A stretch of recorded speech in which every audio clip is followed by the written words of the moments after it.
la justice a tranché. Ce mercredi 31 août, le parquet de Paris a classé sans suite les plaintes que Colline Berry avait déposées contre son père, Richard Berry, et son ancienne belle-mère, Jean Manson.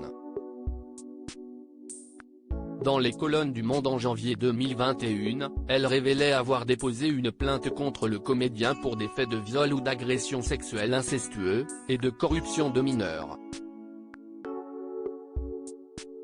Au fil de l'enquête, la justice a requalifié les faits en agression sexuelle sur mineurs de 15 ans pour Richard Berry et en corruption de mineurs de 15 ans pour Jean Manson.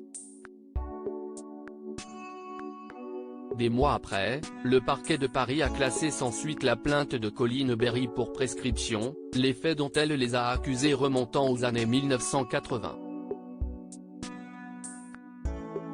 Sur Instagram, elle est discrètement sortie du silence.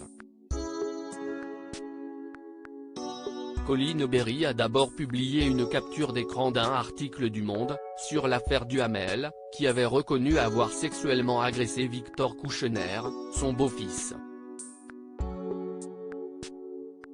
Dans celui-ci, le procureur expliquait le classement sans suite.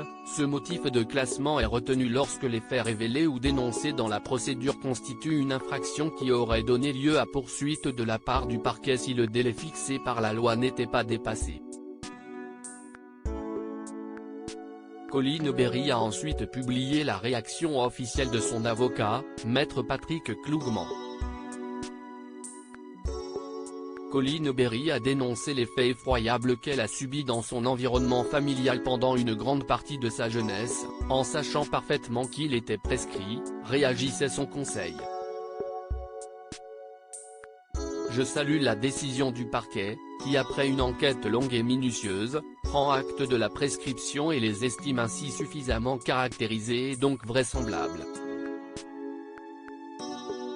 Ce système a fait de Colline Berry, victime, une personne condamnée pour avoir dénoncé ce qu'elle a vécu. Personne ne pourra plus dire que Colline Berry est une menteuse, mais simplement que les faits ne peuvent plus être poursuivis.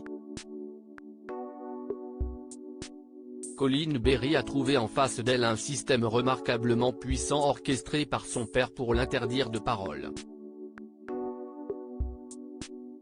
Ce système a même fait de Colline Berry, victime, une personne condamnée pour avoir dénoncé ce qu'elle a vécu, poursuivait l'avocat de Colline Berry. Nous attendons désormais que la Cour de Riom rétablisse l'honneur et la dignité de Colline Berry. Le 9 novembre prochain, la Cour de Riom rendra son verdict après l'appel déposé par Colline Berry, reconnue coupable de diffamation envers Jean Manson. Le 1er avril dernier, elle avait été condamnée à verser 2,000 € d'amende et 20 000 € de dommages et intérêts.